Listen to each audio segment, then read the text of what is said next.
নমস্কার। শুভ বিবাহের আজকের পর্বে রিভিউ নিয়ে বাংলা সিরিয়াল সমাচার তোমাদের সামনে চলে এসেছে। তো আজকের পর্বে দেখা যাচ্ছে যে গুরুজি মানে সার্থকরূপী। তো সার্থক বলছে যে আত্মসমর্পণ করতে হবে সকলকে। যে আত্মসমর্পণ করবে সেই মুক্তির পথ পাবে। তাই ইমন বলছে যে গুরুজির কাছে নিজেকে আত্মসমর্পণ করবে সেই মুক্তির পথ খুঁজে পাবে। ওদিক থেকে সুধা আর ঝিনুক কিন্তু কথা শুনছে। এদিকে তেজ দেখছে যে গুরুজি প্রসাদের পুটলিটা কিছুতেই হাতছাড়া করছে না। তাই বলছে যে কি এমন আছে এতে, মানে নিজের কাছেই রেখেছে পুটলিটা, এখান থেকেই সবাইকে ওষুধ দিচ্ছে। তখন দেখা যাচ্ছে একজন গাড়ি করে গুরুজির সাথে দেখা করতে আসে তার দলবল নিয়ে। দেখে বেশ পয়সা কড়ি আছে এরকম মনে হচ্ছে। তিনি আবার অনেক উপহারও এনেছেন, ফল মূল, আবার একটা টুকরিতে দেখা যাচ্ছে গয়নার বাক্সও আছে। তো সেই সব দিচ্ছে। আবার ইংরেজিতে কথা বলছে গুরুজির সাথে। তো বলছে সব কিছু ঠিক আছে তো, সব কিছু রেডি তো? গুরুজিও বলছে হ্যাঁ সব রেডি, এই তো উৎসব শুরু হবে, নিন সবাই এবার উৎসব দেখাতে মন দিন। তেজরা কিন্তু সব কথাগুলো বেশ মনোযোগ দিয়ে শুনছে, সবাইকে ফলো করছে। আর ওদিকে সমুদ্র কিন্তু সেই মতো করে ইনফরমেশন দিচ্ছে আশুতোষকে। এদিকে সমুদ্র কথা বলছে, তখন রণজয় তাকে ডাকছে। এবার সমুদ্র তো হাঁ করে দেখতেই থেকে গেছে, কিছুতেই কিছু বলে না। তখন ওদিকে সুধা ঝিনুককে ইশারা করছে, কিরে সমুদ্রকে যেতে বল। তখন সমুদ্রকে ইশারা করাতে সমুদ্র যায় আর কি। রণজয় বলছে এদের মানে স্পেশাল খেয়াল রাখতে আর কি, মানে যখন যা চাইবে তখন যাতে সঙ্গে সঙ্গে এনে দেওয়া হয়। সমুদ্র সেই মতো করে মাথা নাড়াচ্ছে আর ওদেরকে একটু খাতিরদারি করছে। এদিকে কিন্তু আশ্রমে উৎসব শুরু হয়ে গেছে।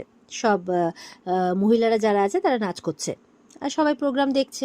আর ওদিকে সুধারা কিন্তু ভালো করে চারপাশটা নজর রেখেছে। এদিকে একটি মেয়ে রণজয়কে গিয়ে বলছে যে ওই দুটো মেয়ের উপরে কিন্তু আমার খুব সন্দেহ হচ্ছে, তাদেরকে একটু নজরে রাখতে বলছে। মানে রণজয় আর ইয়ের উপরে, সুধা আর ঝিনুকের উপরে। রণজয় বলছে ঠিক আছে, চিন্তা করবেন না, দেখে রাখছি। ওদিকে সুধা বলছে রেশমিকে যে আমাদেরকে সবার ফার্স্টে কিন্তু সবাই যখন এইসবে মেতে থাকবে, আমাদের সবার ফার্স্টে রেশমিকে উদ্ধার করতে হবে। তারপরে ওই জঙ্গলে আটকে থাকা ওই মেয়েগুলোকে উদ্ধার করতে হবে। আর ওদিকে রণজয় দেখা যাচ্ছে তাদেরকেই কিন্তু ফলো করছে। এদিকে রেশমির কিন্তু মাথাটা ঘুরছে, চোখের সামনে ঝাপসা দেখছে, তাই ভাবছে এরকম কেন লাগছে।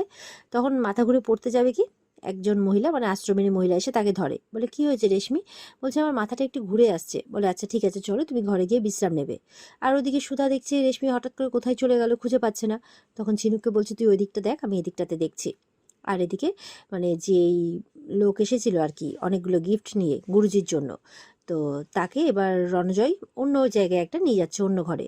তাই তেজ মনে করছে যে কি ব্যাপার, কোথায় নিয়ে যাচ্ছে, না আমাকে দেখতে হবে। এই বলে তেজ যখন যাচ্ছে তখন গুরুজি তাকে আটকে নেয় যে দাঁড়াও, তুমি এখানেই থাকো। তো তেজ আর যেতে পারে না। দেখি ঝিনুক যখন অন্য জায়গায় খুঁজতে যাচ্ছে তখন রণজয় কিন্তু তার হাতটা ধরে ফেলেছে। তখন ছাড়ুন আমার হাত, ছাড়ুন আমার হাত করতে করতে কিন্তু রেশমি মানে ঝিনুক আর কি, ঝিনুকের ঘোমটাটা খুলে যায়। আর ঝিনুককে দেখে ফেলে রণজয় যে ঝিনুক। আর ওদিকে সুধা খুঁজতে খুঁজতে রেশমিকে খুঁজতে খুঁজতে একটা বন্ধ ঘর দেখতে পেয়েছে, সেখানে তালা মারা আছে। তাই ভাবছে কি ব্যাপার, এখানে তালা মারা কেন, ভিতরে এমন কি আছে। তখন সামনে একটা বল্লম দেখতে পেয়ে সেই তালাটা ভেঙে দেয়। আর সেই তালাটা ভেঙে ভিতরে গিয়ে দেখে সেখানে অনেকগুলো মেয়ে এই এরকম যোগিনীদেরই পোশাক পরে, কিন্তু সব মানে সেন্সলেস হয়ে আছে। সুধা তো দেখে অবাক যে এতগুলো মেয়ে এখানে কি করছে। সবাইকে ডেকে ওঠানোর চেষ্টা করছে, এই মেয়ে কি হয়েছে তোমাদের, কি হয়েছে, তোমরা এখানে এরকম করে কেন পড়ে আছো, এখানে কি করছো তোমরা, চলো আমার সাথে চলো, এরকম বলছে। কিন্তু কারোর কোনো হুঁশ নেই, সবাই সেন্সলেস হয়ে আছে। তখন কিন্তু একটি মেয়ের গোঙানির আওয়াজ পায়। পাশের ঘরে গিয়ে দেখে যে সেই মেয়ে ওই রণজয়ের যে রিসেন্ট গার্লফ্রেন্ড তাকে দেখতে পেয়েছে। তো তার হাত পা মুখ চোখ সব খুলেছে, সে পুরো সুস্থ সবল অবস্থাতেই আছে। তখন বলছে তুমি এখানে, বলছে ওই রণজয় আমাকে তুলে নিয়ে এসছে। সুধা তো অবাক, বলছে এখানে সমস্ত মেয়েদের এইভাবে তুলে আনা হয়। তো তো বলছে যে এইভাবেই এখানে মেয়েদেরকে তুলে আনা হয়, আর এখান থেকে কিন্তু অন্য জায়গায় পাচার করে দেওয়া হয়। আমি ওর সব গোপন তথ্য জানতে পেরে গেছিলাম, তাই তো আমাকে এখানে নিয়ে এসছে আটক করে। তো সুধা তো এইসব শুনে অবাক হয়ে যায়। আর সুধা কিন্তু ওই সমস্ত মেয়েদের মধ্যে বুলিকেও দেখতে পায়, যে বুলিকে অসুস্থতায় চিকিৎসা চলছে নাম করে এখানে আটকে রেখেছে। এবার সেই মেয়ে সুধাকে বলছে যে আমাকে বাঁচান, আমাদেরকে বাঁচান, এখান থেকে বেরোতেই হবে। সুধা বলছে চিন্তা করো না, এবার তোমাদের সবাইকে রুখে দাঁড়াতে হবে, ওদেরকেও বুঝিয়ে দিতে হবে যে মেয়েরা কিন্তু কেউ দুর্বল নয়। আর ওদিকে ঝিনুককে তো অন্য একটা জায়গায় নিয়ে গেছে। আর বলছে যে বলো তুমি এখানে, তো তোমার সঙ্গসাথীরা সবাই কোথায়। ঝিনুক বলছে কিচ্ছু বলবো না, সময় মতো ঠিক দেখতে পাবে তুমি, আর তোমার এই পর্দাটা ফাঁস করবে সকলের সামনে। তখন বলছে আচ্ছা ঠিক আছে, আগে তোমার তো ঠিকানা লাগাই, তারপর আমি ওদের ব্যবস্থা করে নেব। এই বলে মুখে রুমাল চেপে ঝিনুককে কিন্তু অজ্ঞান করে দিয়ে অন্য কোথাও নিয়ে চলে যায় রণজয়। ওদিকে সুধা সব মেয়েদেরকে বলছে যে তোমাদেরকে একসাথে একজোট হয়ে লড়াই করতে হবে। এদিকে তো যেই ঘরে সেই লোকগুলো এসেছে, আর গুরুজি সবাই আছে আর কি, এখানে বৈঠক হবে। তো তেজও সেখানেই আছে। এবার তেজকে বলছে যে যাও ওনাদের জন্য ফলমূলের ব্যবস্থা করো, সার্থক বলছে। তখন ইমন আসে যে আমি ওসব ব্যবস্থা করে ফেলেছি, তোমাকে যেতে হবে না। তখন তেজকে বলছে গুরুজি যাও তুমি বরঞ্চ বাইরে গিয়ে পাহারা দাও তাহলে, যাতে ঘরের ভেতরে কেউ না আসে। ইমনও তাই বলে। তখন বলছে একটু দাঁড়াও, তুমি কি প্রসাদ খেয়েছো? তখন এই বলে তেজের হাতে কিন্তু প্রসাদটা দেয়। তেজ তো বুঝতে পারে এই প্রসাদের মধ্যে নিশ্চয়ই কোনো না কোনো কিছু একটা আছে, কিন্তু ভাবছে যে এখন যদি আমি না খাই তাহলে তো আমাকে সন্দেহ করবে। তো তেজ কিন্তু সেই মতো করে, তেজে তো মুখ ঢাকা, তো রুমালের নিচ দিয়ে খাওয়ার একটা ভান করে আর ঘর থেকে বাইরে গিয়ে দেখতে থাকে। ভেতরে ওদের সমস্ত কথাবার্তা শুনছে। ওরা কিন্তু সমস্ত মেয়েদেরকে এখান থেকে নিয়ে যাওয়ার কথাবার্তা বলছে। আবার সার্থক এমনটাও বলছে যে আমারও এখান থেকে বাইরে যাওয়ার ব্যবস্থা করে দিতে হবে। তখন তারা বলছে চিন্তা করবেন না, এই সমস্ত কাজের মাথা আপনাকেই বানানো হবে, তাই আপনি এ নিয়ে কোনো চিন্তা করবেন না। তো তেজ বাইরে থেকে সবটা শুনছে আর মনে মনে ভাবছে যে এই মল্লিকা, মানে এই মল্লিকা মা আর এই গুরুজির আওয়াজটা কিন্তু খুব চেনা চেনা লাগছে, কিন্তু আমি চিনতে কেন পারছি না।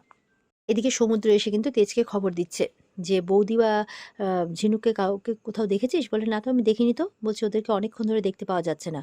তখন তো তেজ সমুদ্র দুজনেই চিন্তায় পড়ে। তেজ বলছে তাহলে কোনো বিপদ আপদ হলো না তো ওদের? তখন দেখছে রণজয় আসছে আর দুজন মিলে তখন আড়ালে লুকিয়ে পড়ে। রণজয় একদম হুড়মুড় করতে করতে ঘরে ঢুকছে আর ঘরে গিয়ে কি কথা হচ্ছে সেটা আবার তেজরা কান পেতে শুনছে। তো রণজয় গিয়ে বলছে যে তুফান সিং বলে যে ছিল, তার তাকে দেখছে কেউ মেরে অজ্ঞান করে পেছনে জঙ্গলে ফেলে দিয়ে গেছে। তার মানে এখানে যে তুফান সিং সেজে আছে সে অন্য কেউ। তো এটা শুনে তো ইমন আর সার্থক খুব অবাক হয়ে যায়। আর এদিকে তেজরাও শুনতে পেয়েছে। তখন সমুদ্র বলছে চল দাদা পালা এখান থেকে, না হলে ওরা কিন্তু ধরে ফেলবে আমাদেরকে। এই বলে পালাতে যাবে কি, অলরেডি বন্দুক হাতে নিয়ে রণজয় তাদের পেছনে চলে আসে। যে একদম পালানোর চেষ্টা করবে না, বল্লমটা আমার হাতে দাও। এই বলে বল্লমটা নিয়ে নেয়, বলে তোমরা ভেতরে এসো। ভেতরে গিয়ে বা তাদের চার্জ করা হচ্ছে, তোমরা কে বলো, তোমরা কে। তখন মুখের মাস্কটা খুলতে বলছে। তখন তেজ মাস্কটা সরাতেই দেখে ফেলে যে এটা তেজ। আর সমুদ্র তার দাড়িটা খুলে ফেলে। তখন বুঝতে পারে যে তেজ আর সমুদ্র, তাদের মাথার মধ্যে বন্দুক ধরেছে। আর সার্থক আর ইমন কিন্তু তাদেরকে দেখে অবাক হয়ে গেছে। আর রণজয় তাদের দিকে বন্দুক তাক করে রেখেছে। তো এইভাবেই একে অপরের মুখোমুখি তাকিয়ে আছে। আর এখানেই কিন্তু আজকের পর্ব শেষ হয়ে যায়। তো এই ছিল আজকের পর্বের রিভিউ। যদি ভালো লেগে থাকে তাহলে অবশ্যই পর্বকে লাইক কমেন্ট করে জানাতে ভুলবে না। আর আমাদের চ্যানেলের সাথে জুড়তে আমাদের চ্যানেলকে কিন্তু কেউ সাবস্ক্রাইব করতে ভুলবে না।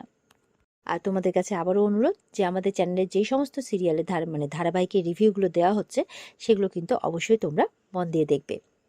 তো রিভিউ ভালো লেগে থাকলে আমাদের সাথে কমেন্টে যোগাযোগ করবে, কমেন্টে জানাবে, আর আমাদের চ্যানেলের সাথে জুড়তে সাবস্ক্রাইব অবশ্যই করবে।